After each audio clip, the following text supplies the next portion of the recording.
Talk with Tyson Bryden. Come on for the ride. We'll take you inside.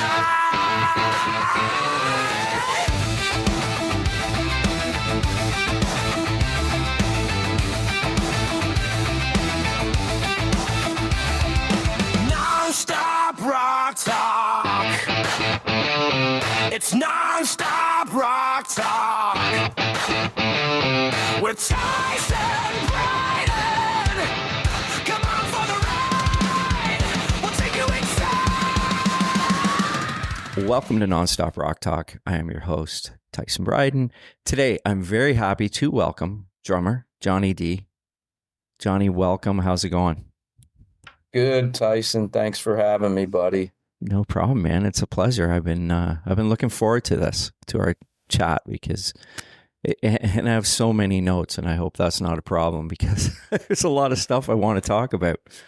Well, that's better than, just winging it sometimes or not having anything to talk about. That would be terrible. That's true. I mean, so fire away, man. I didn't mention there's so many bands. I mean, you're in Tyketto, and you've been playing with Doro for years, and of course Britny Fox. So, that's you've been going the whole time since the 80s. Pretty much. Right? Yeah.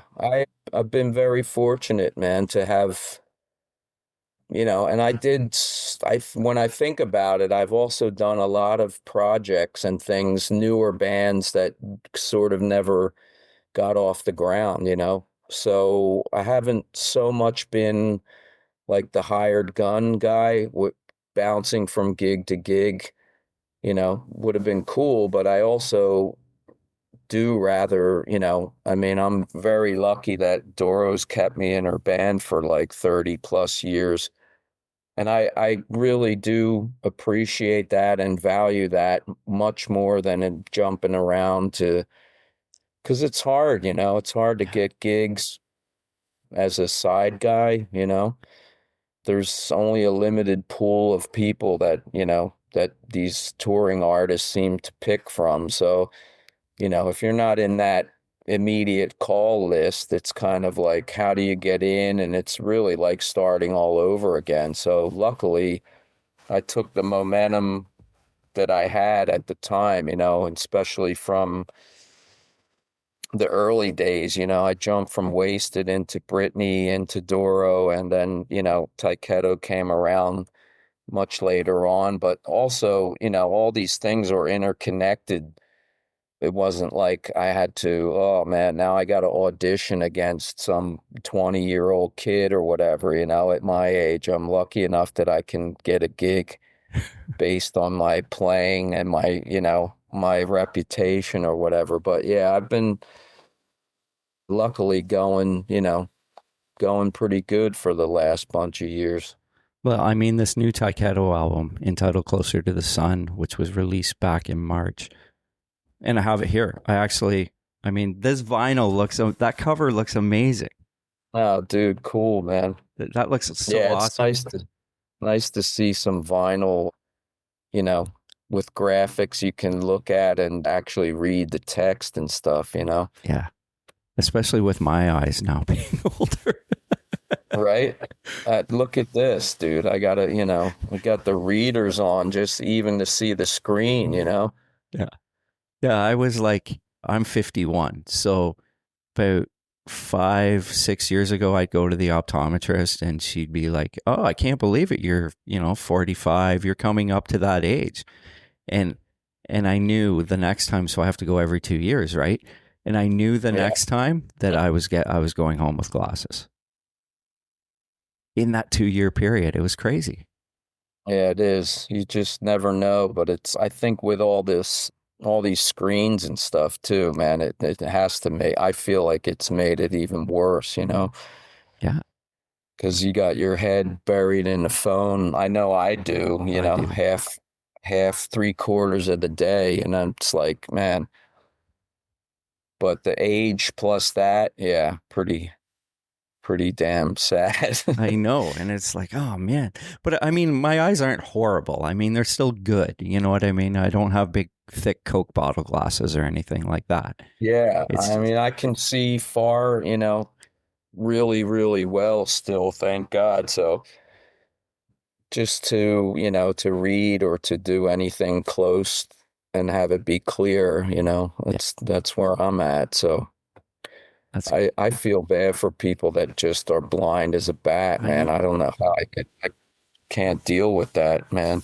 It's crazy. Yeah, I don't know what would be worse, my hearing or my eyes. I'm not sure because both are still okay. My hearing's not the best. I mean, too much loud music, but if I totally Yeah. lost it, I don't know what I'd do. Yeah, man. That's scary stuff. I started protecting my hearing many years ago, Good for you. especially with drums. I mean, it's brutally loud. Yeah. And luckily, I still, I'm not deaf. Definitely have some tinnitus, but it's bearable. Yeah. Do you wear in Just ears? I do now, yeah. But sometimes that, if you don't have, you know, the same system or the same monitor engineer, or even if somebody, makes a mistake and jacks one channel of something, or, one problem I've seen is that, you get your levels set with in-ears, and then a guitar player goes and steps on like a boost pedal or to Yeah. do a solo, and the level just goes, and there's not really much you can do about that, especially when you've got two hands full and you can't even really like grab your ears or do anything. So I've had a couple moments where I had the shit scared out of me, and I definitely took some damage from, spikes with the ears in, but it's much more controllable than, say a big wedge or a giant monitor behind you, just I think it's a lot better. I prefer that kind of that sound, Hmm. where it doesn't have to be super loud to hear. You can hear yourself clearly and keep everything at a pretty livable level. I'm the worst because I still use a monitor, and all the guys in my band don't. They all have in ears, and they're like, "You got to go to them. You got to go to them." I was like, Yeah, "But I'm so old school that I'm like, I still want to feel my amp behind me and and then that mesh together of that sound when it comes through the monitor and the right. amplifier. It drives Yeah. me, but probably doesn't help me sometimes. It's tough, because now you're under pressure from everybody else, and some people just, Doro does not like the in-ear thing, so she's still using super loud wedges all around her. She's tried it, and I guess it's just too awkward, uncomfortable for her. But yeah, a lot of people that have been sold on the old school way have tried and come away like, wow, this is like a dream. You don't Yeah, really, because you don't have to like overdo yourself, especially as a vocalist, if you can hear so clearly at a low volume in your ear, you know, you should be able to sing effortlessly. yeah. But not everybody likes that style. I mean, I've done a lot of shows with Udo Dirkschneider, and the guy he didn't even use wedges. His What? voice was so fucking loud. He used to just put the voice in the side fills, nothing in front of him. And finally, I think his son Sven talked him into getting in-ears, and now he pretty much likes it and uses them. But That's there's so crazy. many different different tastes, for that. But it always comes down to, okay, well, what kind of gig are you playing? If you're playing in a small venue, it's better to have less volume coming off the stage. But if you're at a big festival and you're standing on side of the stage and you're listening to a band and all you hear is drums, it's like really bizarre, you know what I mean? So it's like, yeah, it's all just part of the way that we've evolved, technologically speaking. Well, that's a good point. There's a few. I was just talking to another musician friend of mine, and he said the Hard Rock Casino in Ottawa, they they don't want amps on stage. They don't want guys using amps on stage. So they're told like, Right. you can't use an amp. And it's like, I was like, so I told our singer that, and he's like, I guess we're not playing there. It's, I don't know if you guys run into that. Well, we haven't had anybody say you can't use an amp, but we've definitely in Europe, there's a lot of venues that have, sound ordinance where you can only, whatever's coming out of the PA can only be, it's like sometimes it's pretty ridiculous, in different countries. Switzerland, it's notoriously pretty low, and our sound guys will have trouble trying to mix when the level's coming off the stage, if like the drums and cymbals are bleeding through the vocal mics, and then it's Right. like everything's, there'll be times when he can't even put certain things in the PA because they're so loud. So, yeah, I can understand as time goes on and people get more used to certain things, if a casino manager sees that a band that, oh, these guys don't use amps and it sounds great and we're not getting volume complaints, then they're going to want everybody to do it, so now all of a sudden you're getting pressure from a venue, so like I said, it changes with every situation, you've got the individual, what are they into, what do you need to make your show, to make you get into your show, or is it the venue that's making the decisions? So it's, yeah, you pretty much have to play it by ear on every level, Yeah. I think. For me with that, it's hard, like, because I have a talk box. So how the talk box runs is in the back of the amp. And then when you Right, hit it, it cuts the amp off, and then you know how it works. right. So it's like, okay, so what if I was to play with no amp? What am I going to? I guess they have this other new talk box that is a It's pedal. like a And I was like, digital thing, or yeah, I guess so. yeah. So the guy that told me, he was actually playing there, and he was using a talk box, and he said, I had to go out and buy this other talk box. Mm. I was like, wow. Yeah. I was like, Yeah, it's also, drives up your equipment costs, exactly. for having to buy new stuff, or, and some guys dig it, a bass player, does a bass player want to lug an SVT cabinet and head around to bar gigs, most of them not. Some of them are so into it that they will do it no matter what. I've played with a couple guys that refuse to give that up. But you're at the mercy of the venue, or the rest of your band, like you're saying. If you're on in-ears, half not, then it becomes like a little bit of a compromise there. So it's tricky waters to get through. Yeah. I mean, I even bring my own monitor with me because I have it EQ'd in our board. So it's Yeah, EQ'd the way I want it. Right. But then yeah. you go to other places where, you're using their monitors kind of thing. And another thing we run into is the way, like some of the theaters, they have a particular sound, and it's just bump up the vocal and the band is low, Mm. which for a rock band is, Yeah, it's weird to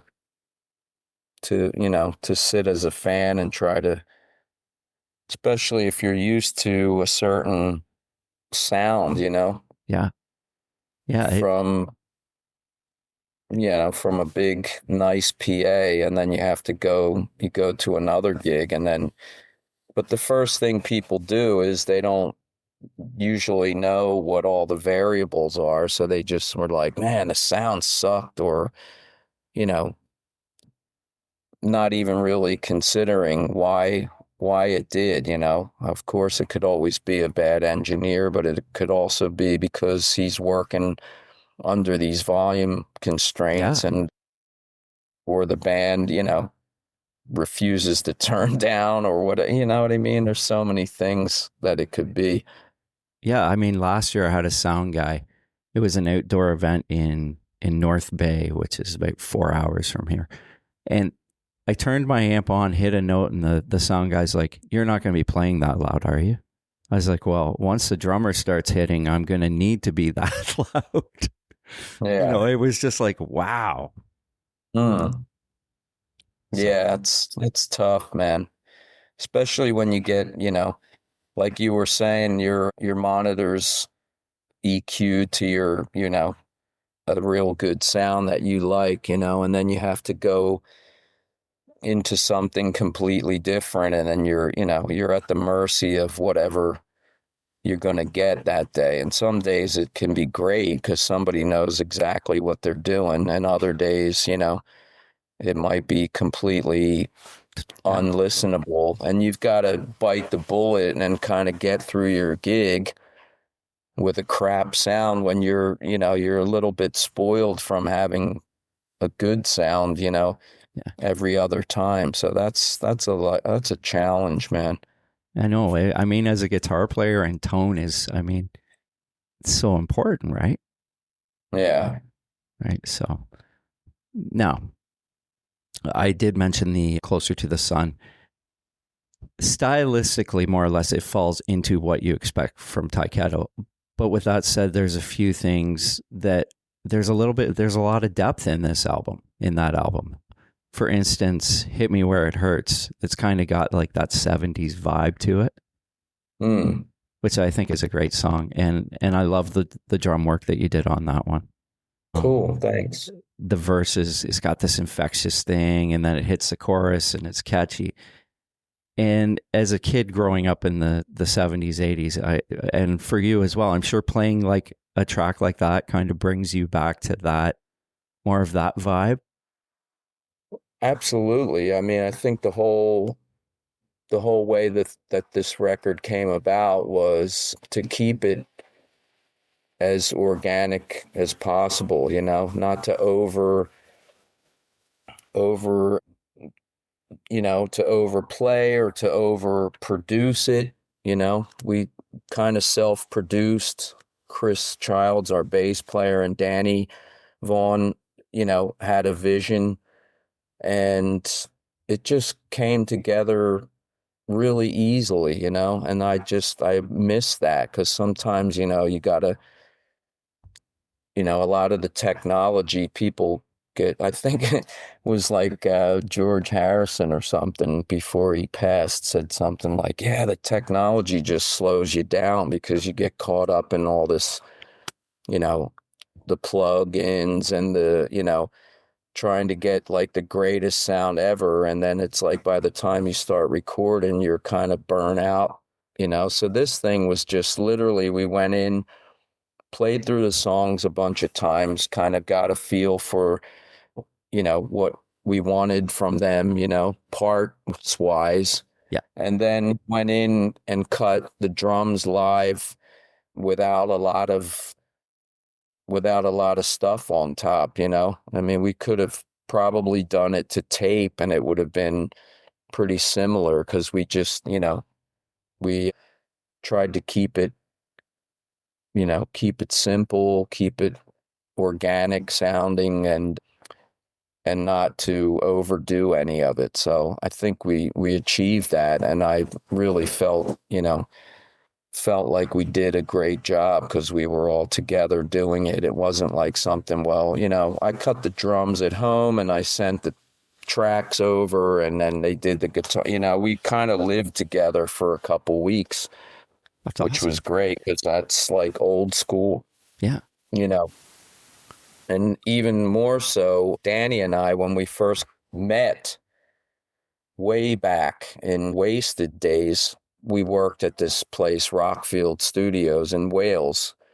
And that's where we did the tracks for this. So we were back That's there cool. almost like, yeah, almost like, I don't know, 40 years to the month or something. It was That's just crazy. crazy, but that was so cool, man. It was just a really, really, really thrilling thing to experience. Had So it I think changed? Had it changed much, Johnny? not a lot. It's a farm in Wales that was converted to a studio all those years ago, the like late 60s, and it's still, you know, sort of functioning as both. They've made upgrades from here, you know, from time to time, but it's very rustic. Cool. And you think about, like, I was thinking about all the great stuff that had been recorded there because I'm a huge Rush fan, and Rush did Farewell to Kings and Hemispheres at that studio. Really?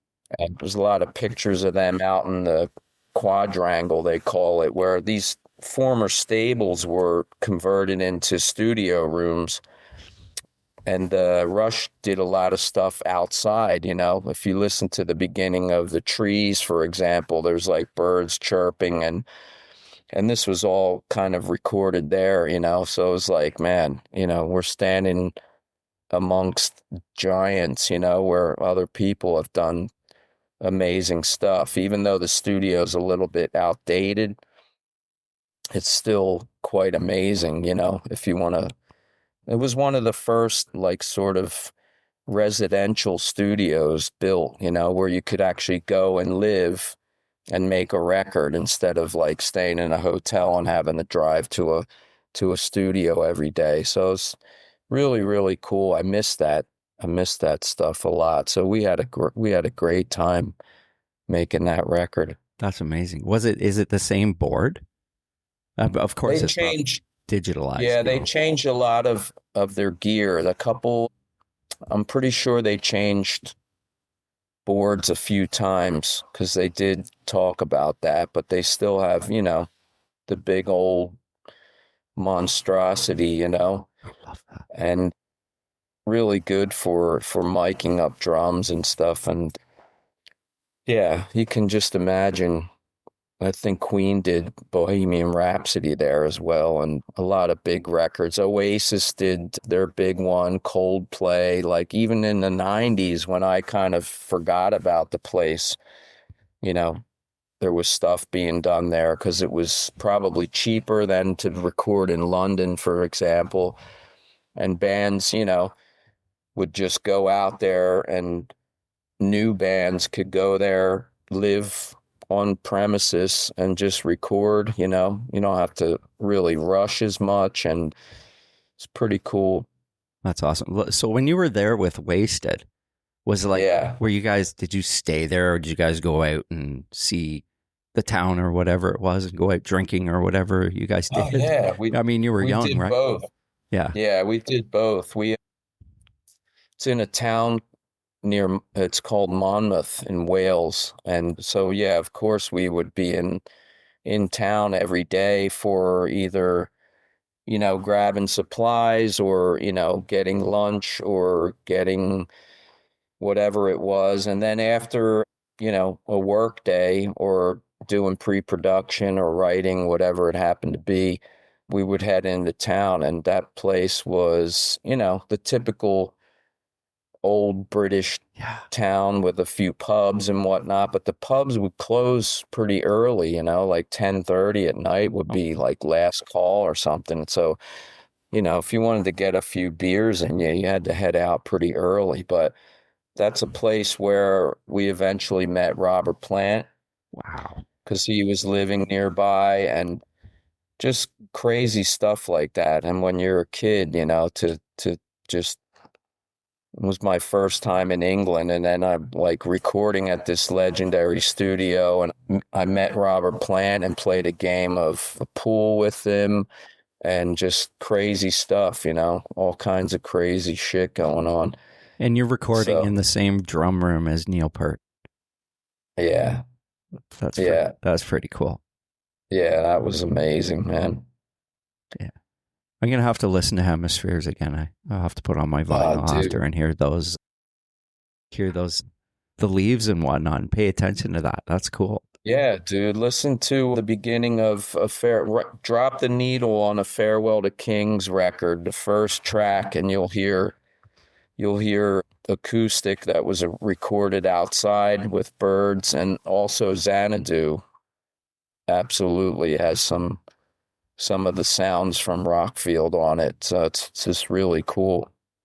They also have these really interesting old reverb rooms, where they have a giant plate reverb in a room that was built to get, those sounds, and you can totally hear, like the beginning of Cygnus X1 on Farewell to Kings, you hear Getty's bass has this long ass delay on it, but a natural reverb sound, which was done in that room. And it's really, really cool to see, and especially how they used to, you had to work to create sounds back then, you know what I mean? Like sound effects and things, where now you can just like Google for 5 seconds No. and find a file to drop in of a spaceship sound or some kind of, but back then you had to program a keyboard or try to, make these sounds with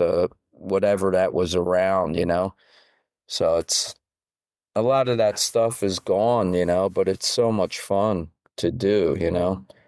Yeah, I attribute that to movies too. When I watch movies, action movies now, I was like, I watch a lot of older action movies because I Yeah, find the creativity. I was like, how the hell did they do that back then?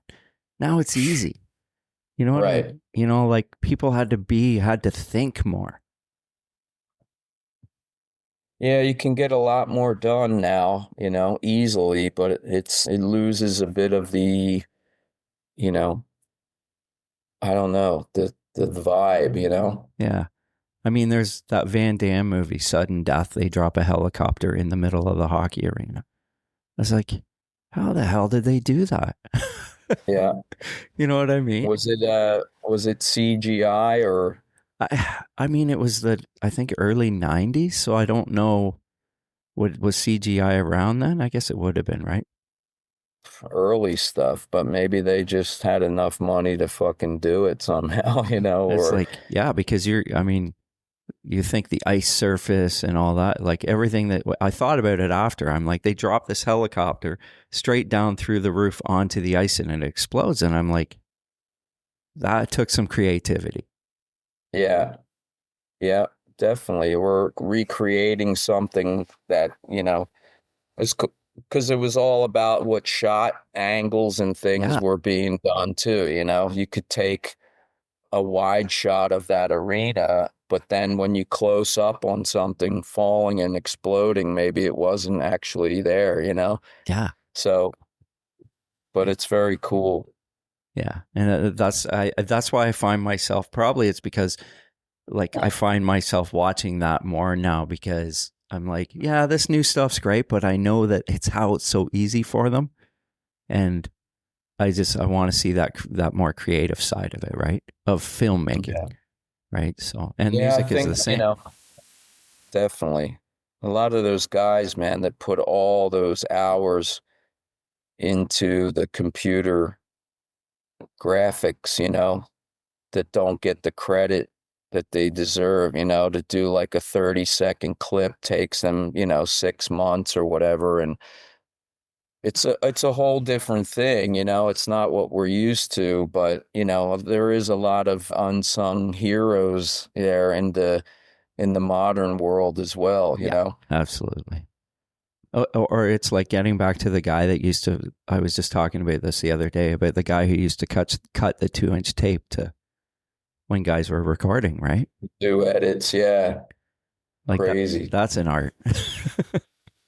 Yeah, man, scary art too. Yeah, because No, there's no undo after that, you know what I mean? right, exactly. So let's talk about When We Rocked, which is Okay. the story of the Philadelphia rock music scene, 1978 to 1992. I'm almost done it, almost finished. Yeah. It was interesting. I was just before we started, I was reading, and the authors had put in, if you have anything to add, please feel free for the next edition. And I was thinking, I was like, oh man, there's a whole bunch of stuff that I could think of that, that I think would be You're valuable. curious about. Yeah. Yeah, you should. I mean, that's the good thing about those guys. They're not coming off as being experts in any way, Yeah. They really are fans and also musicians, and they want to know more, and they're willing to, to learn and do better. If they get a chance to do another edition, I'm sure they're going to do it better. So, by all means, send them your thoughts, because they do take well to any, questions or points that weren't covered. Yeah. And you know what? And I had a thought too. I was like, this book had me going on YouTube and looking up concerts at say Britny Fox. I found one that the drummer that, is it Adam? Yeah. Yeah. There's a thing on YouTube of 2 shows that Britney did. I don't know if you've seen it. Which ones? It was, hold on. I have Was it in the Broadway Theater and the Empire Rock Club. Which theater? Broadway Theater in Pittman, New Jersey. Pittman, yeah. And then the Empire Rock Club in Philly. So so I watched pretty well the whole thing because I was interested in this, and I was like, this is so cool. Yeah. Yeah, Adam, man, before he passed, unfortunately, he did a lot of, I think during COVID, he had a lot of time on his hands. So he just started uploading all of his old VHS and all that stuff, Bless him, man. He was a great dude and huge music fan. And also, yeah, it's very cool that he put that stuff up there because you can really see a little bit of the, the progression of the band. Yeah. Over time, Yeah. And it's funny. So going through this YouTube thing, I pulled up the In America. They pulled it off the CD that was released in 2020, I think it was. Pulled up those In America demos. So which brings me to the point of Girls' School. So in the live video, he's doing the double snare hit on Girls' School, but on the demo, that double snare hit's not on there. Really? Yeah, I was. Yeah, it was weird. I don't know. I mean, that was pretty essential to. Hopefully, you heard the right version. I don't know, because I did hear a version that Billy and his guys redid at one point, and that was the drum track was so wrong. It was oh man, it was kind of sad to hear it, but I'm pretty sure the original Tony came. Yeah, Tony had played Tony it like came that. Up with that, and it should be on there. I'll have to re-listen too, but I'll see if maybe I'm wrong. Maybe it is that way. I was kind of listening for it, and I was like, wait a second, it's not on there. So. And that demo's pretty cool because there's a couple songs like Stand Tall is on there and Ready for You. Did you ever play those songs with the band? Yeah. I don't know if I did Stand Tall, but we did a lot of stuff. I guess the first gigs that I did with the band were, it was only the first sort of 10 tracks on the first album. Yeah, 10 tracks. And we had to add other stuff. I think we did Living on the Edge, which ended up on a Iron Eagle soundtrack, and a bunch of other tunes. Stand Tall. I don't know if I ever did that one, but yeah, they had a ton of tunes. Yeah.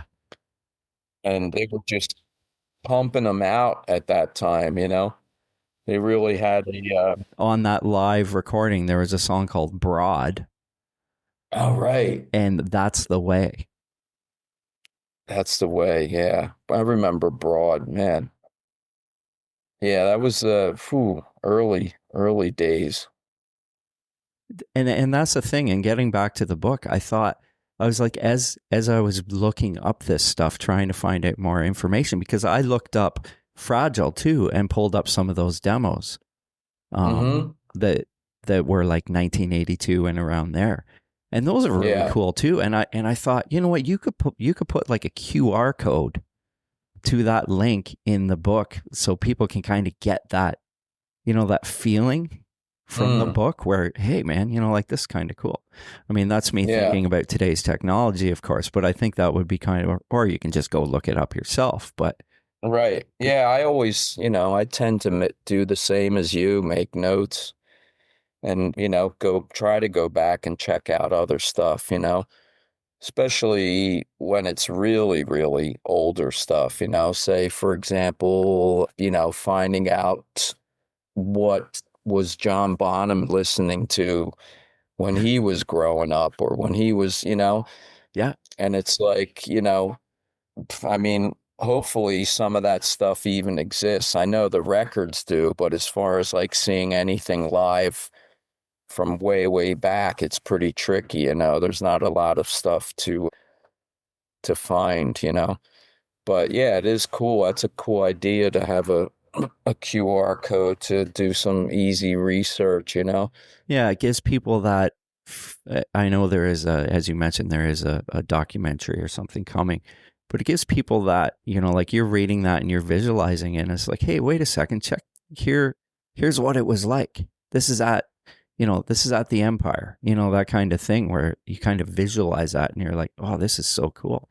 Because I always find the stuff bands do before they were signed, I find myself gravitating towards that. What the song sounded like before the big label got a hold of it and the big producer kind of thing, right? Yeah. Well, Britney was lucky in that case. I always said this, but the band, Dean had a vision and he really, thought long and hard about it. And then the rest of the guys, everybody worked together to make that, become a reality. But we saw other bands starting to get signed, and if they weren't manipulated by the label, meaning like, oh, image wise, or, your songs aren't good enough, you need to write with so and so or this outside writer, or come back, in 2 weeks with better songs, or not get released at all. I mean, a lot of records were finished and shelved. Yeah. And it's like, wow, but when I think of Britney, man, they were very lucky to just basically, they already had an image, they already had a sound, they already had the songs. And if you look at those early demos versus the record, there isn't a whole lot different about it, There's a few vocal things that Dean might have saying different. Some things just got experimented on a little bit, but for the most part, it was like, no, this is the way the song goes. We don't have to add any more bullshit parts to it. You know what I mean? Just because we're on a big label or what, like this song works live. We've played it 100 times in front of people, and it is what it is. It's very basic. Boom, that's it. You don't have to really like try to like pretty it up anymore, Yeah. Now, whether a producer wants to say, hey, this song isn't as good as these other 2 or 4 or whatever, that's fine, But, a song like Broad, for example, probably got tossed aside for either the title or that it just wasn't that great of a song. But it was pretty obvious that Girl School was going to be something, Yeah. And Long Way to Love, of course, that was like a no-brainer. But yeah, we were lucky that we didn't get manipulated as much as some other bands did, Yeah, those songs are very rhythmic. It's just like they're infectious. As soon as I remember the first time I saw the video for Girl School, and it had that little section and in the classroom, but then as soon as it hit in, you're like, it caught your attention immediately. Yeah. And it was I mean, Dean played drums, before he did anything else. So I mean, that's, his songwriting was going to definitely be based on rhythm. Yeah. And building the rest on top of that, Yeah. So and which was great for me because I could just, come in and Kill it. and just kind of, Yeah. feel right at home.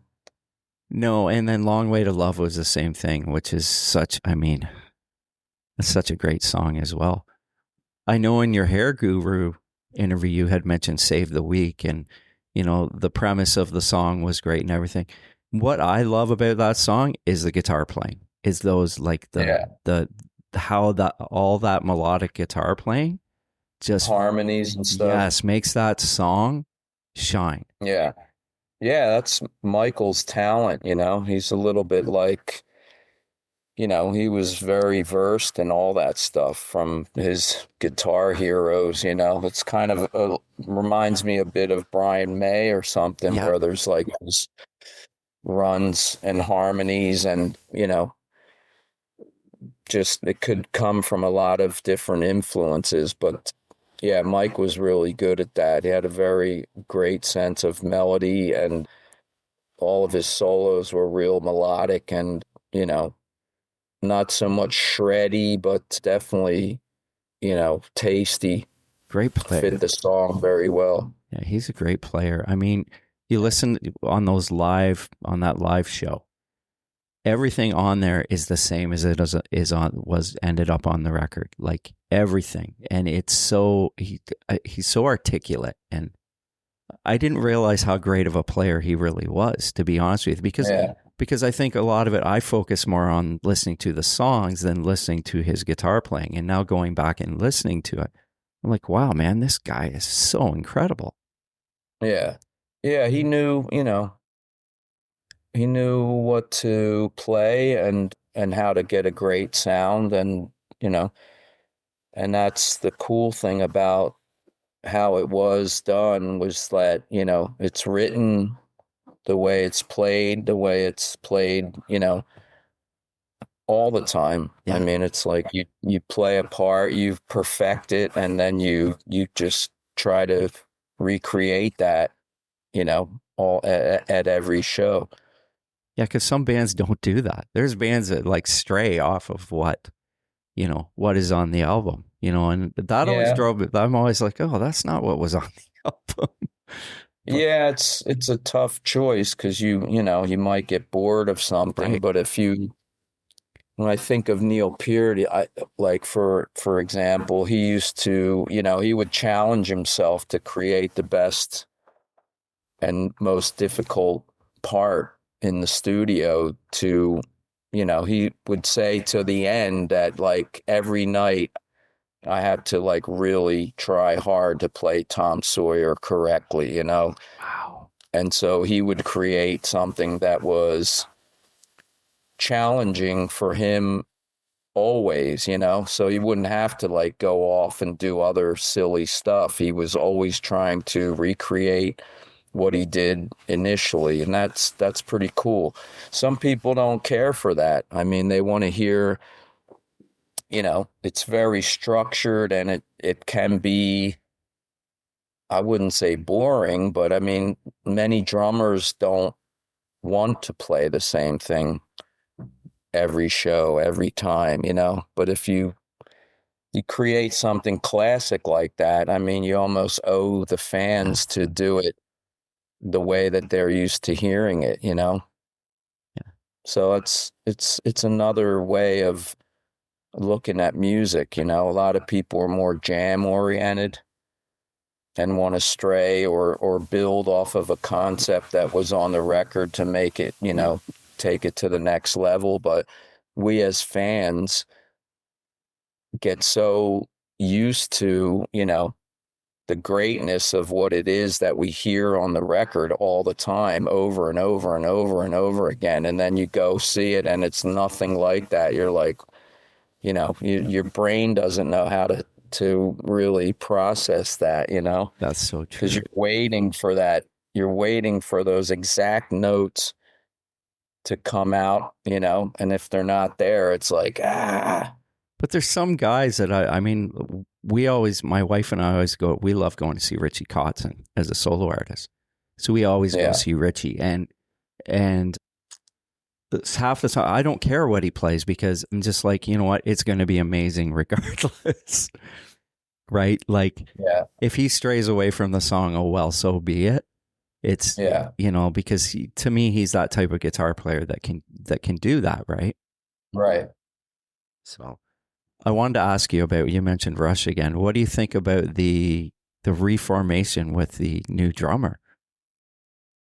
Yeah. It's interesting, you know? I mean, it's like you replacing a guy that's irreplaceable, but I'm sort of happy with the choice, you know? I would much rather have somebody completely out of left field than to say, oh, we got so and so, like very predictable kind of, you know, oh, we got this guy because he's like the guy or whatever. Like now it's like completely different. And I know they'll do, you know, they're going to do probably a really nice show, you know, in Yeah. tribute to Neil and stuff like that. They're really classy in that way, you know. And at first I thought, man, you know, I was like, oh, they shouldn't call it Rush or they shouldn't do this or that. And then I just sound like a troll on the internet. So I was like, you know, these guys are, you know, at the end of the road, man. They just want to go play. They want to have fun. And they're probably going to have a blast doing it, you know. And I kind of would like to see that just to see what they would do. Because I've seen them many times. So I know, I mean, I already know what the real Rush is. So, you know, I would just go and enjoy it for what it is now. Yeah. Just enjoy the songs and seeing Alex and Geddy have fun. Geddy doesn't have to play keyboard, so he's probably just going to run around like a maniac. So, you know, but that's also what we have to sort of deal with because we're old and we have bands that have gone, you know, way beyond their expiration date, you know. I don't know if things we may come from a time where that, you know, maybe that doesn't really happen much anymore after this, you know. All those classic 70s bands, it's like how could you, you know, because everyone knows them and everyone loves them. And now, like, when they're gone, it's going to be like, oh, now we have to pick out of the 8 bazillion bands that came afterwards, you know, when the internet exploded. And now you have, yeah, I always wonder about, you know, you could have two people. When we were in high school, for example, like everybody knew everything about all the bands that were out there, you know. If you like hard rock, like it was just like you knew almost everything. But now you could have two kids in the same class that never heard of the same two artists that they're into because they're just like, you know, everywhere. It's just like you can pull them out of the air. Yeah. And it's such a weird thing to have to think about or to experience, you know, but I guess it's just normal for, you know, Yeah. for younger people. I attribute it like I think back to when I was a kid and getting into music, and I don't know if it was probably the same for you. Like you became friends with someone because you'd be like, "Hey, do you like this band?" And you're like, "Man, I love that band," and then you became best friends, and that was half of your conversation most of the time, right? Yeah. Yeah. I mean, one of my best friends is a guy that I met in Votech school. We were both in commercial art class, but he was like 2 years younger than me. So he came in to our class and, you know, in any other scenario, we may have not had anything in common or to even talk. Well, I'm not going to talk to you know, a freshman or whatever, you know, I'm a big, tough senior. And, Yeah. but then like one day music got brought up, you know, and he was like into AC/DC and all these other bands. And, you know, we were talking about concerts and things, and he was just, Yeah, and now we talk almost every day or something still, we're still really good friends. And we had, not a lot in common except for the music that we loved. So Yeah. that's lasted a lifetime, you know what I mean? Yeah, which is amazing. And in the book near the end they talk about the scene back in the day, people in the parking lots after the shows and talking to the bands, and it was like that community almost, right? Absolutely. Yeah. Especially because, a big part of that Philly scene was the all ages aspect, where it wasn't just the nightclub scene, where you were going you know, to see a band or to pick up chicks or whatever. I mean, this was like, you had people that love music that would just go every Sunday because, they were not of age to drink and they could still go in and see a show and see a bunch of bands maybe they never heard before and and start to follow them or or if it was a band that they really dug that was more well known, they could get in and see them as opposed to having to go into a club, so it was a lot of that kind of community, like you said. I mean, and in the book, and one of the other things I want to mention to them maybe too is it's kind of nice to know when, like say a band like Tangier, for instance, because there was an early version of it that put out an independent album, and then another version, and a couple of those drummers. I mean, Adam was in that band, and then what's his name, Jim Darnick, and it was in Cinderella for a little bit, I believe, and Right. right. So everything's it all kind of went together. It seemed like there was only a small amount of musicians that kind of, yourself included, that kind of, and Billy, and that jumped Yeah. around from band to band kind of thing. Yeah, there was a lot of,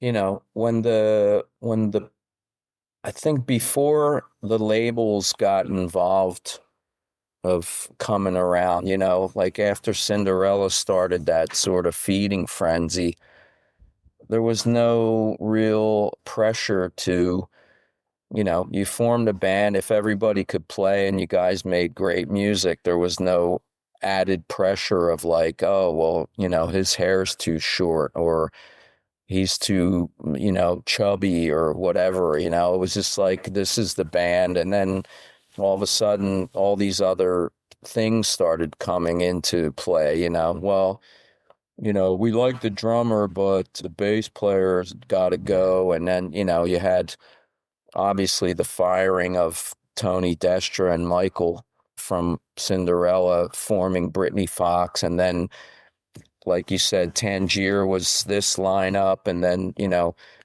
somebody along the way said, hey, we need a better this or that. And then they change members. And then a label guy gets involved and then he puts his 2 cents into, and, so it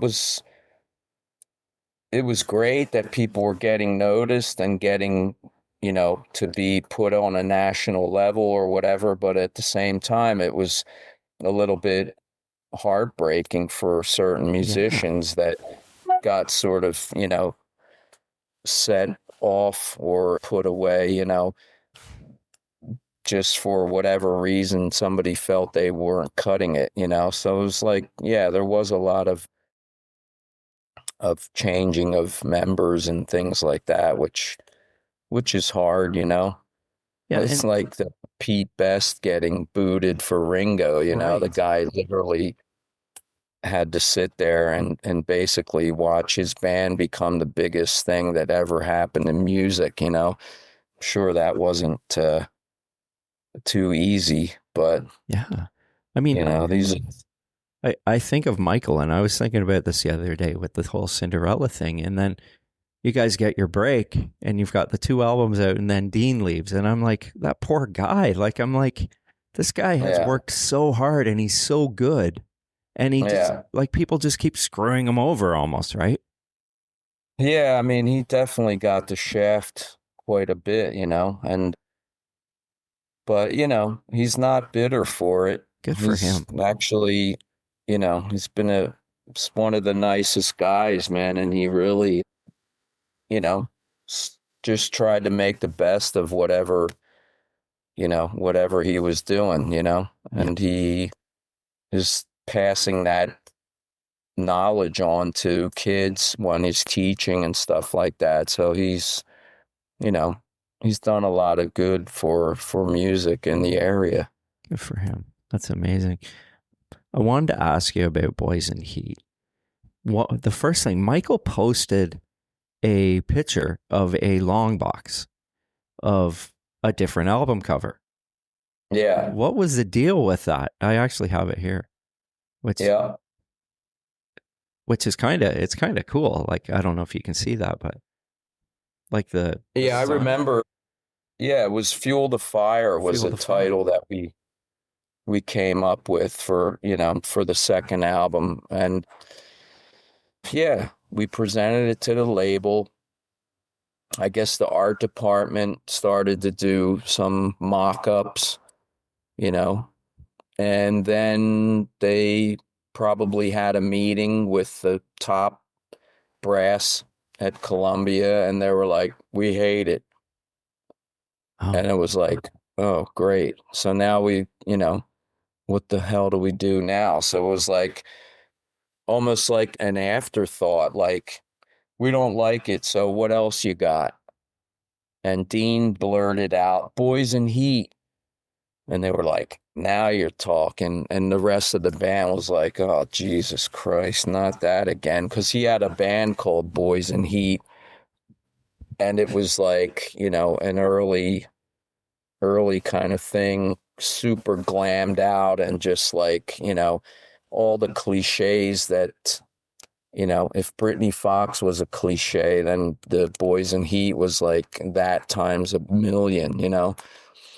So, we hated it, but we were like, hey, what else are we going to do, And then so we submitted that title, and they started, we have a great idea. We'll get the guy that painted the ZZ Top album cover to looks the same. do a cover for this record. So, and then they showed us the finished artwork, and I was just like, this is so silly, you know what I mean? But those were one of the things where, the higher up you get, the more you have to deal with everybody wanting to, I think everybody at the label wants to feel like they're part of it, so they got to stick their nose in everything. And we were never in the position to say what, like, you know what, stay the fuck away. When we're done the record, we'll hand the finished product to you and you can put it out, Yeah.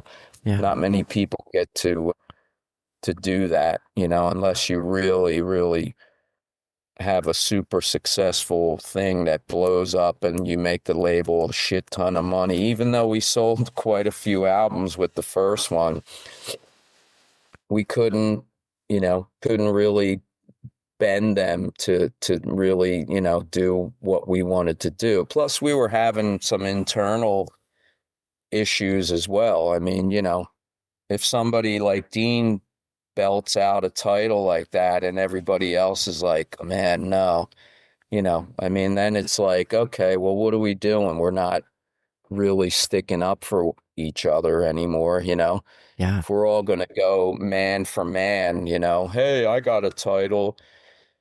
And so that was weird, because that album to me represents a time where the band started to implode on itself, and which is a shame, because I think there's some great tunes on there, and we really could have possibly gone bigger, but then we had all this internal strife going on, and it just kind of tore the band apart.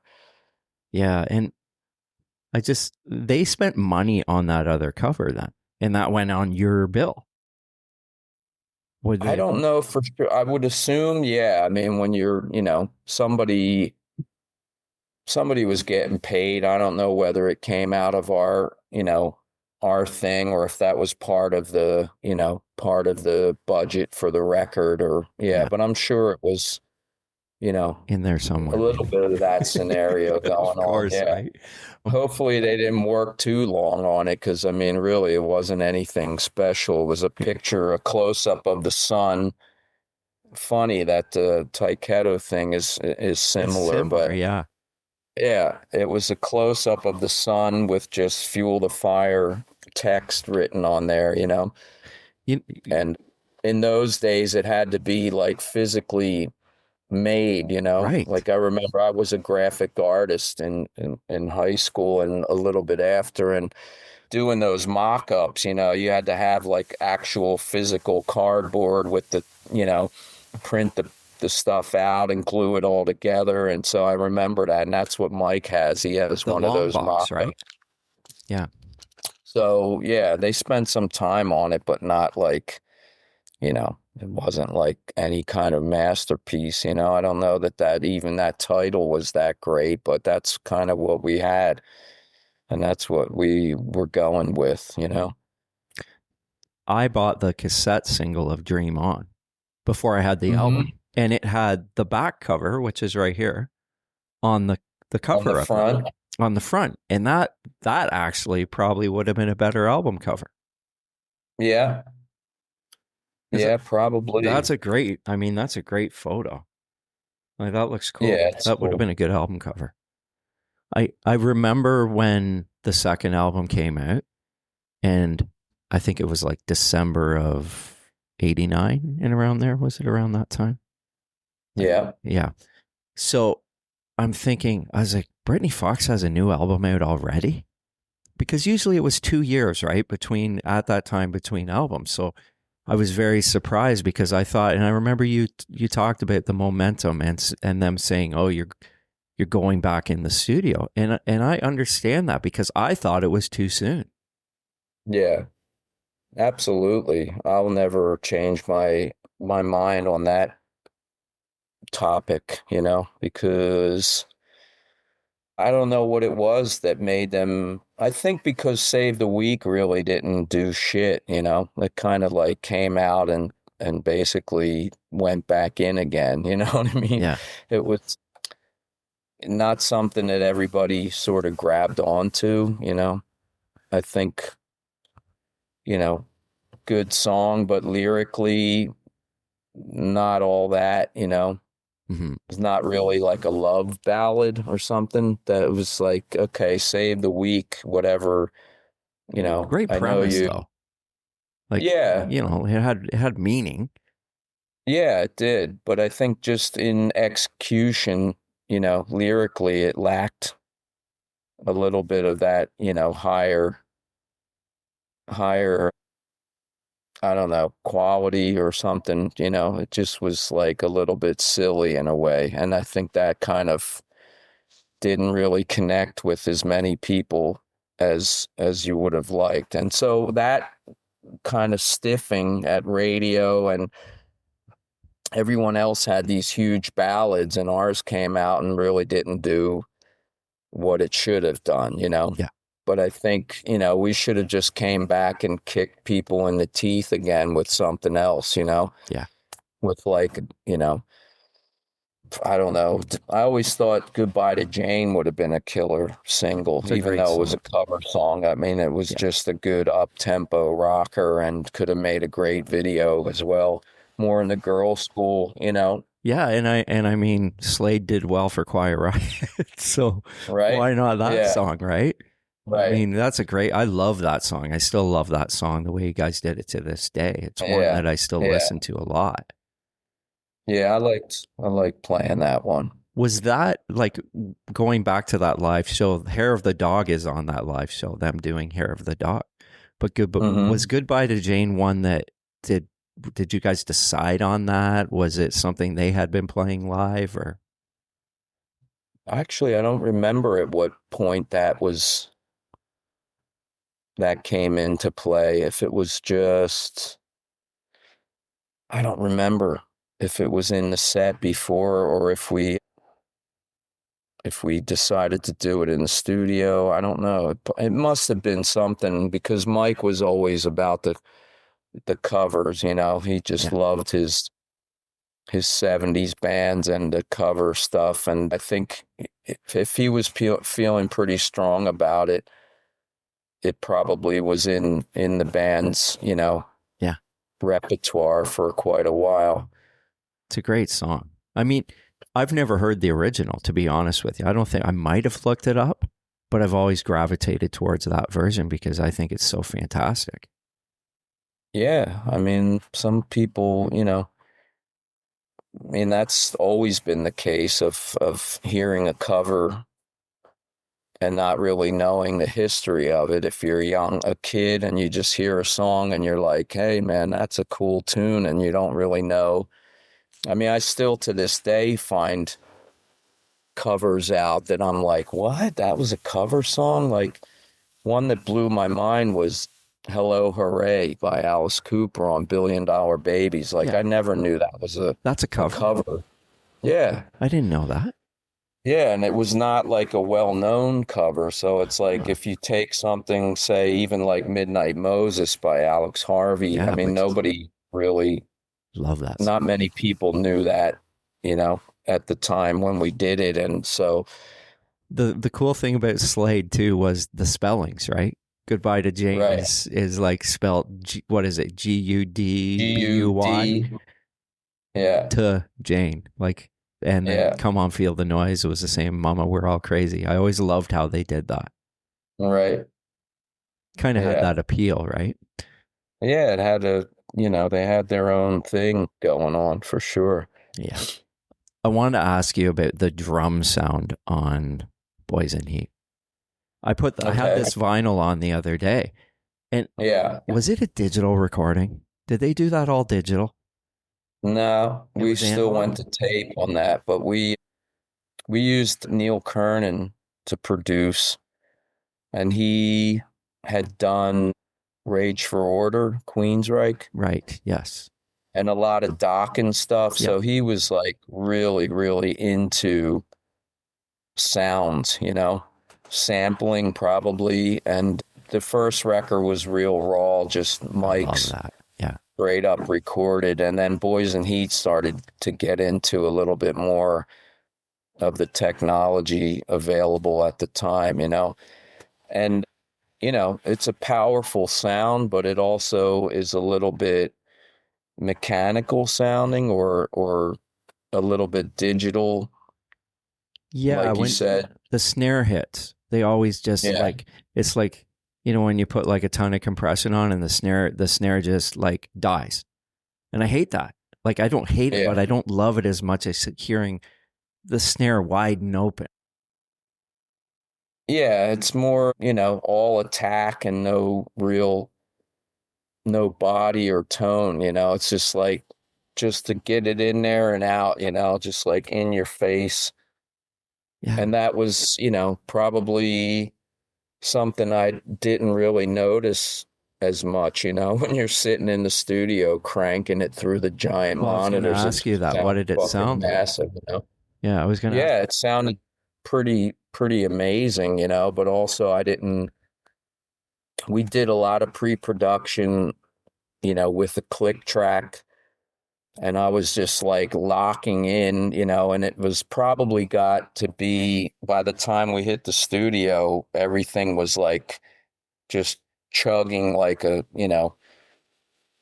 gear, I mean, it was like I was, okay, these are the tempos, this is the feel, this is the parts, and then it just kind of like gets recorded, and then you put these sounds on top. It's almost going to sound like it's programmed or something, Yeah. because we had put more effort into that, rather than just going in cutting it live. It was like, so that was Neil's style, and we were like, okay, whatever you say, And the funny thing is that like the first interview I did with Modern Drummer when the record came out, I think the girl that did it mentioned the same thing, like the snare sounds really fake and just like sampled and this and that. And I was like, wah, wah, wah, like totally bummed out, because I was like, shit, I wasn't going for that. I'm sorry I mentioned that. No, it's cool. I mean, it is what it is, Sometimes things can be overproduced. And I think that record is, if I had to pick things that I don't like about it, it's the title, the cover, and the overproduction of the simple songs made like too perfect, Yeah, there's even guitar stuff that is like, it's great playing, but how it was mixed into it, it's like you can Yeah. tell it was like an overdub almost. Like, you know what I mean? Like there's certain parts that, Yeah, it just stands out a bit too much. yeah, yeah, it's Yeah. it's a total. The two albums sound so different. And was did you guys did was John Jensen not available? Did you want to use somebody different? I think we did want to try something different. We wanted to, to go up another to the next level. We had obviously had to compete with a lot of other Yeah. bands, sonically, Yeah. as well as sales wise and song quality. So we probably over thought a lot of things like that. I think there's too many songs on that record. I agree with Could have that. left Yeah. could have left a few of those off.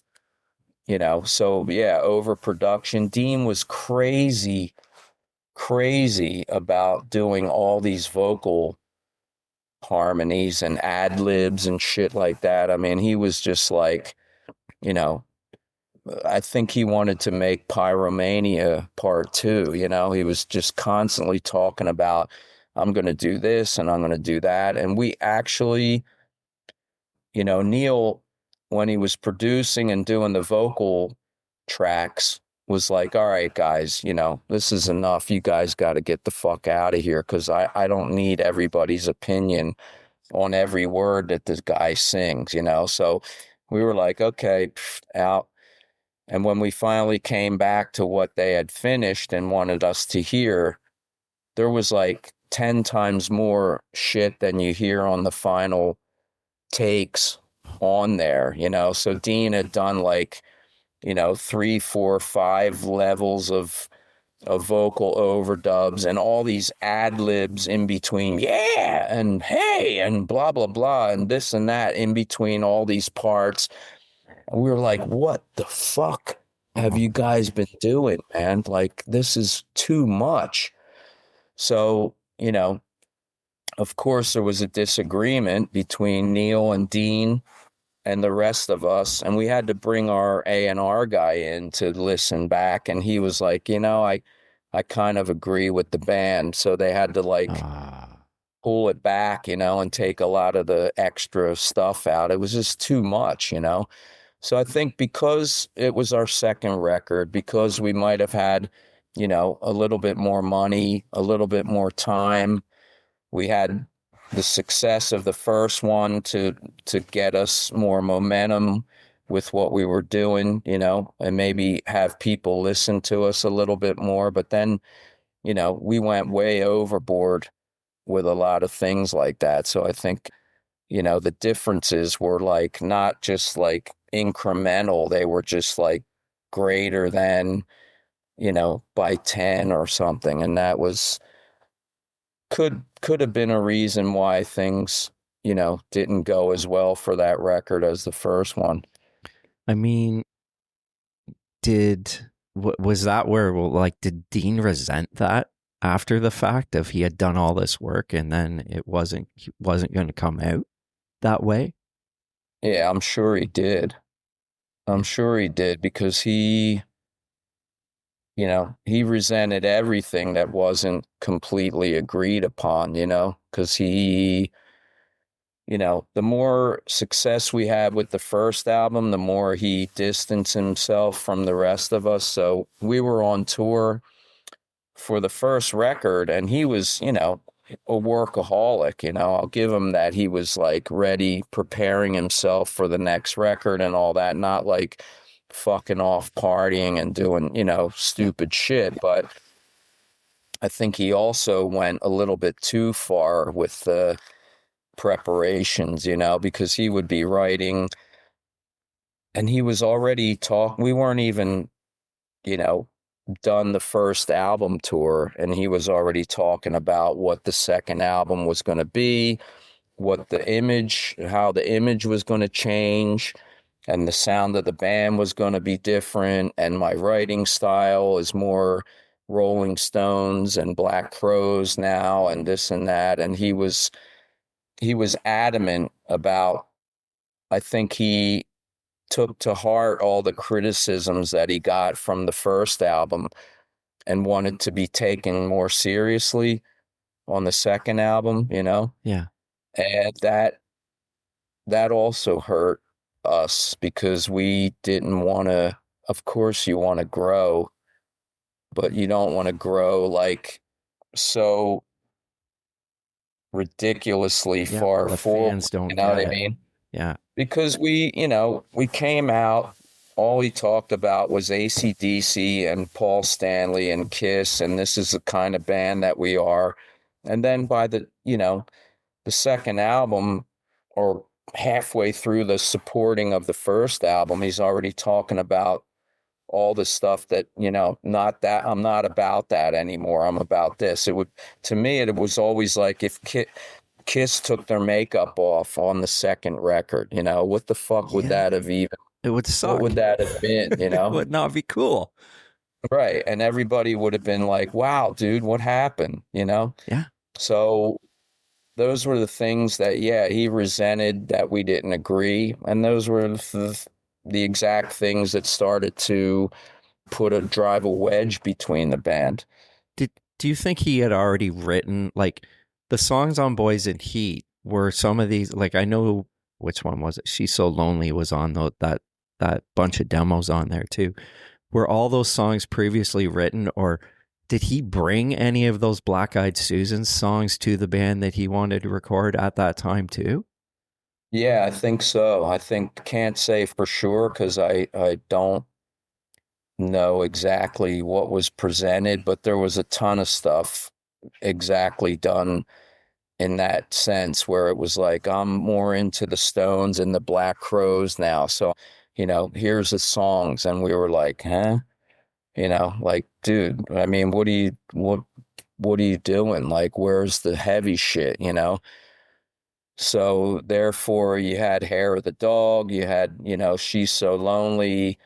I think In Motion was one that was new and rocking, Standing in the Shadows, all the heavier stuff, but the lighter stuff that he presented and we probably turned away, he tried to, he would come back with a Long Road or one of those where it was like sort of trying to find that happy medium, and so, yeah, that was, it's a good observation by you. I think you get it, what was happening there, Yeah. and people either dug it or they didn't. And that was that. I mean, of course, I mean, I have the Black Eyed Susan album. I have the vinyl. And Yeah. I listened to it, like, I listened to it again the other day because I'm curious. I'm like, I want to talk about this because I listened to it and I'm like, if you take that first Britny Fox album to that album, it's a totally different thing. It's like, that's a drastic change because the guitars are backed off. Like there's not that heaviness anymore. The songs are good because he wrote them. They're decent songs, but that trajectory in that time period of changing so drastically was so odd. Yeah, I think that was one of his faults, He didn't realize what he created, and didn't really respect it at all and wanted to get away from it as fast as possible because, when it was happening and it was all cool, it was great. But then when we got on the road and we started to be in,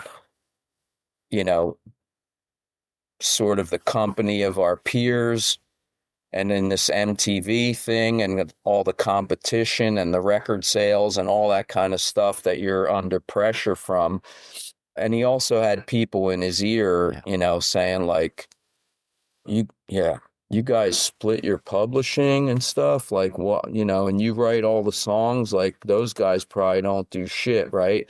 And then he started thinking oh yeah, they're right. You know, like I do everything, even though, you know, the band, especially Bill and Mike, were definitely, you know, very important as far as like parts, you know, arrangements, different parts. I mean, they got a couple co-writes, but Dean was, you know, just going so far flung out of the direction that he was so into so quickly that it was like, you know, what happened to the, you know, the attitude of this band, you know? One minute they're something and now they're not that anymore and they're trying to be something else, you know? And I think that was a huge mistake and really burned us in the end, you know, because we had nothing left to stand on, you know, because the leader of the band was, you know, was like not digging what we were doing before, and we were just sitting there like, what do you mean, dude? Like this shit was great. Like let's just keep on course, you know? He, So, you know, we couldn't really mutiny, so, you know, the captain pretty much fucking jumped overboard, you know? I know, and he was this cool, like, as a kid. I was a kid. I was like 13, 12 or Yeah. 13. That album comes out. You see it on Much Music, which we had up here, not MTV. You'd see him and he'd be like, he's like a Paul Stanley, like with a Brian Johnson, like AC/DC type of thing. And I thought it was just like the coolest thing. Yeah. And the band rocked. Yeah. And I then, mean, that's one thing we had above, you know, a few other bands was that we were that raw and kind of didn't give a fuck, you know. We were, and then all of a sudden we weren't anymore. We were polished over and trying to, you know, trying to be something that maybe, you know, we could have done better maybe like 3 or 4 albums down the road, you know. yeah. And it was funny seeing the None of It Matters video he did. And he's not wearing a guitar. And that was Mm. weird. I'm like, Yeah. he's like John Bon Jovi or Bret Michaels on stage. And I was like, what is going on here? This is confusing. Yeah, I think he just wanted to be, like I said, he wanted to be respected where he kind of felt nobody respected Britney where Yes. they were, you know, especially on the first album. And then we started, you know, getting a lot of shit for the image. And I think he quickly learned that you know, where he should have been like, fuck you. Yeah. You don't like that? Watch what I do now. He wanted to kind of like suck up to the community there or the, you know, the critics and all that kind of shit and wanted to go that direction where I think that was like once you do something, nobody's going to say, you know, oh, well, that doesn't count anymore. Now let's go do this. You know, it's like because people know him as the guy who screamed his head off on the first album, and you're not gonna be all of a sudden recognized as like, you know, fucking, I don't know, whatever the best singer in rock is, you know, it's not gonna be a David Coverdale or something like that overnight. But like you look at other singers of successful bands and maybe they aren't the greatest singer in the world, but they have a thing. They have that, Yeah, you know, that niche or whatever you call it. That's what he yeah, had. And I mean, I laugh about this because I will be in the car listening to it and I was like, and I'll be trying to sing along to because I sing, but I'm like trying to sing Long Way to Love. It's like, how the yeah, hell did he do that? yeah. Because it's not, Yeah, because he didn't, you know, he didn't know, he didn't care, he just did what he felt, you know, and that yeah, was the spirit of the band in the beginning, you know. And then something flipped his, you know, his way of thinking, and I think it was like he, you know, all of a sudden he could look, it's no secret like the guy can't take criticism because he's completely wiped himself off of social media Yeah. And he's like doesn't do that well, you know. And we were getting a lot of shit. We were getting shtick for the Cinderella clones and the this and the that. And it's like, you know, you can't, I mean, imagine again if Kiss gave up after hearing bad reviews or people talking shit. I mean, I think that made them stronger, you know. You Yeah. want to fight against the whoever it is, the man or the people that are putting you down. It's like, you know, what's the best way to fight back? Well, to make your fans happy and do the shit that you do really well, you know, just do more of that. Imagine if Kiss gave up, because parents and Yeah, a lot of groups and people were like, "What the fuck is this? This is like right. this is awful." You know what I mean? Yeah. Yeah, or any, you know, Wasp, all these Well, yeah, bands that were, you know, Alice Cooper. I mean, everybody that's done something relatively shocking and, you know, has taken shit for it. But it's like, you know, if not that, you're just kind of like generic whatever, you know, just like I always felt like take your best things and run with that. And that's what, you know, I agree. we were so fortunate to have that the chance to do that, and then he just kind of threw it all away, you know. Yeah, and I mean, So, there's guys like myself as fans that would love to see him out doing something. right. You know what I mean? As a fan Yeah. of his singing, like I listened to his, he had an album out, a Dean Davidson album at 2008, and it's very melancholy, very like Americana type of thing, but you still know it's Right. him. It still sounds Yeah. like him. It's still his writing Yeah. style. It's just different, Yeah. right? Yeah. I think if he would have just, you know, got to accepted everything and just, you know, sort of gradually move into those, you know, because doing that at an older age, of course, That would be people tough. can't sing like fucking, you know, like Rick Emmett from Triumph, for Right. example. Yeah. You know, he just like, look, I can't sing that shit anymore. I'm going to go out and do an acoustic tour, and I can still play those songs and I can sing them a little differently, but they're still, you know, that's still part of my life and my history. You know what I mean? I'm not going to like throw it in the trash or try to run away from it because I know that fans want to hear it. And that's, you know, that's something that I think is part of being an artist. You know, you have to, if you're going to put stuff out there, you better be ready to, you know, to stand up for it and to believe that it's going to be with you forever, you know? Yeah. So how many bands complain that they have to play their big hit, you know, for the rest of their lives or whatever? But if they didn't have that song, maybe they wouldn't be around that long, you know? It's like That's right. It's, yeah, I it's feel, all about how you know, how you deal with your, you know, situation. yeah, and I feel like the press can be hard on everybody. On, you know, like you're in the spotlight. So, but I mean, I relate it back to the first album, 800,000 copies, 800,000 people fucking loved you. Yeah. You know what I mean? Yeah, I know. And that's no, you know, That's a lot of no people. small shit, you know, it's a lot of people. And it's like, you know, nobody even sells that kind of records anymore. It's like, wow, you know, Yeah. But I mean, crazy. But that legacy's there forever too, which is amazing. it is.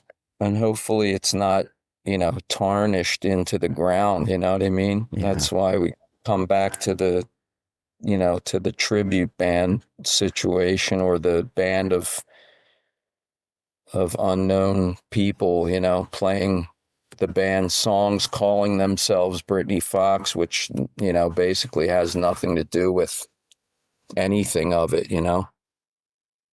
Yeah. So you know, you can't let things get too out of hand because then it just goes, you know, completely haywire, you know, and then you got people don't even understand what's going on or why a band is able to do that or not touring or whatever it may be. You know, it's like there's so many things that you have to keep control of to make a legacy last, you know, and to be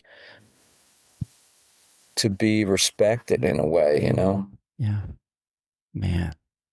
Yeah, I mean, I have my thoughts on that, and I mean, and I'm going to say them. I would probably not go watch that.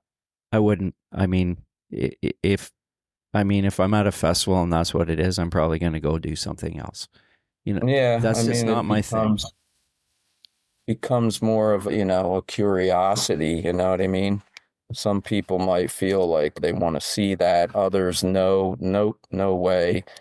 And that's with every band, you know, that has Well, any kind of longevity. I can understand it, like when a band carries on doing a band's music when there's no one else alive in the band.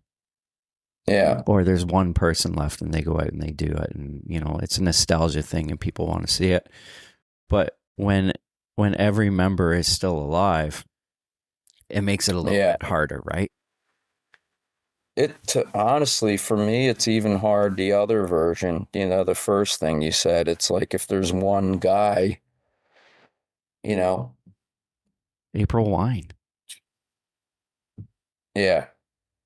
We toured with them. We did a tour in England with them and Uriah Heep, and I was just like, I was a pretty big fan of April Wine, you know, and saw the original band back on the Nature the Beast tour and stuff, and then I was like, wow, just Brian, you know, is left, and you know, no Jerry, nothing, and I was like, wow, this is going to be weird. And they do a killer job. I mean, you know, I respect them when they do great, you know, play great, play the songs really because people enjoy it and all that. But I mean, to put like a half-assed version of something out is even worse, you know. But it's hard to be a fan and try to wrap your head around that, especially when you've seen bands at their prime or whatever. If you've never seen them, then obviously people don't care. They're going to go because it is what it is, you know? Yeah, I mean, for me to see Britny Fox, I'm going to want it probably to be one of the two singers and the members, more or less, you know, like that for me, because I never saw that. I mean, Yeah. I was fortunate enough. My very first concert was Tangier, White Lion, and Cinderella. Whoa. Yeah, in Toronto in 1989. And that Nice. So that's your Tangier connection. Okay. yeah. And I thought they Was were. that with Mike LeCompte singing? No, that was with Bill. That was that was the Okay. Four Winds tour. So it was when they were a 5-piece. So Mike wasn't singing. Right. And funny story, I actually got a hold of Mike yesterday and he's coming on the show. LeCompte? Yep. Nice. Yeah. Yeah. Cool. Tell him I said hi. I will. He was super, super, like he jumped at it. I was like, really? And funny thing was, this is funny. I was in Philly 2.5 years ago at the Eagles game, Mm-hmm. and there was a band playing, and I filmed a couple of them playing. I had no idea it was him. Like they were like playing in the tailgate party, and I was like, crazy. I saw Mike LeCompte. It was like I didn't even know it. So I sent it to him. You didn't know until later? Well, I sent it to him yesterday. I said, "Is this you by any chance?" Yeah. Because I kind of remembered the face because I went on his website, and sure enough, I was like, "Oh my God, I would have waited till you were done playing and introduced myself as a Tangier fan, right?" Nice. So, anyways, we're trying to represent this whole Philly thing and promote this book a little bit more. That's cool, too. Man. One more question before I let you go, Johnny, and I really appreciate your time. This reissue, did they remaster it?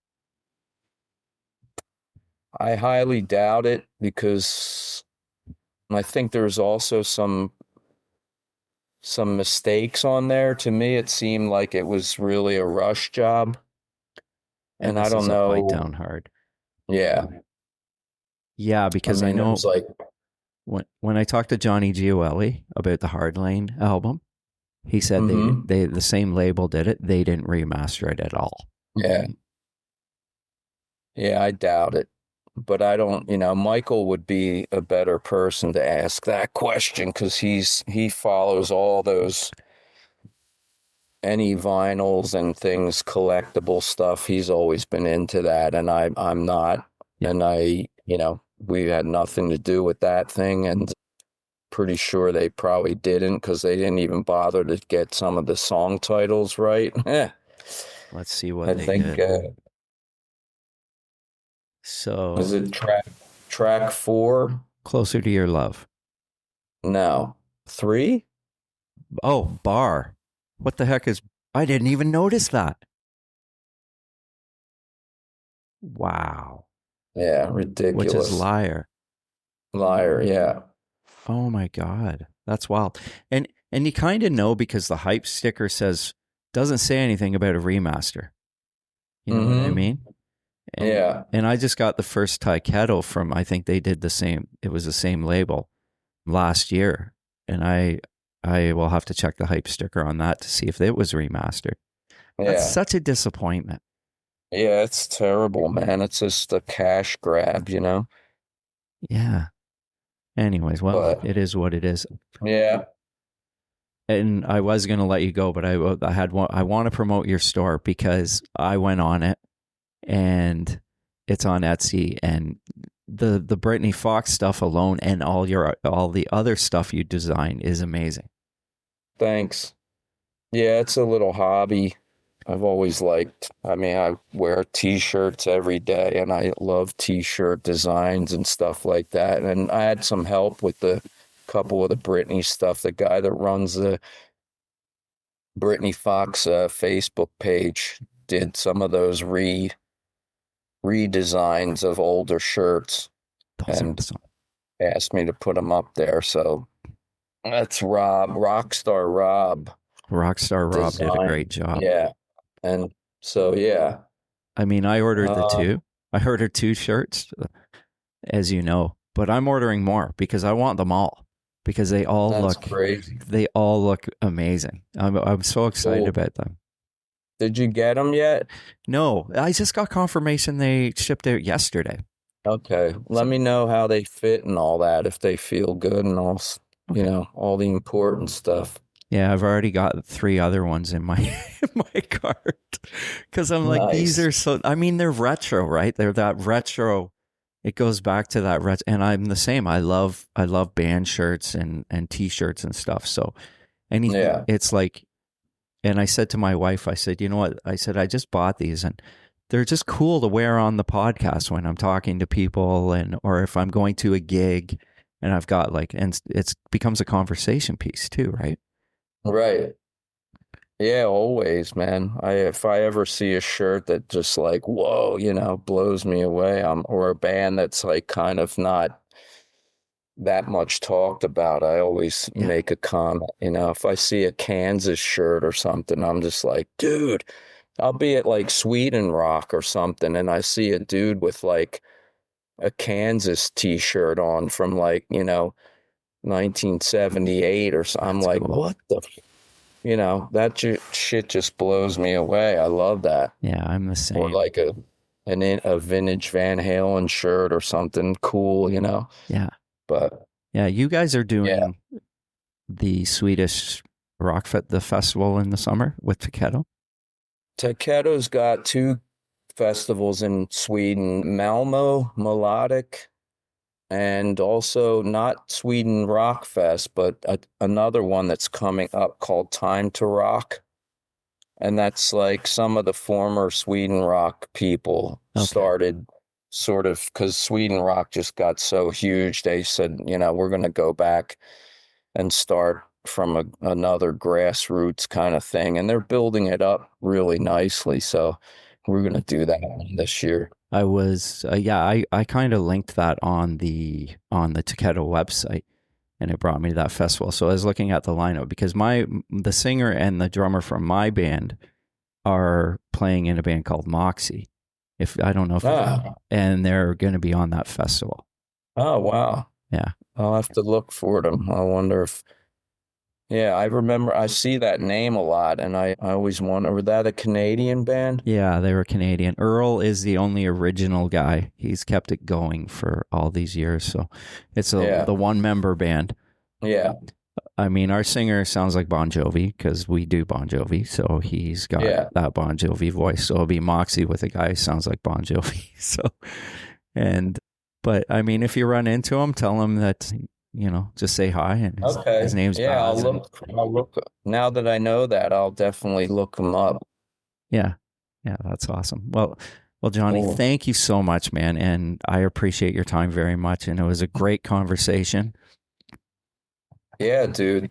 Thanks. It's much appreciated, especially when you know all your stuff and you were obviously very prepared and into it. And that's cool, man. It's just like chatting about stuff that we dig, and that's the best kind. Yeah. And you know what? I'm not going to lie. I was excited to talk because I had done a lot of, like leading up to this. I'm like, I'm excited about this, man. I want to really have a good conversation, right? A good rock talk, I guess you call it.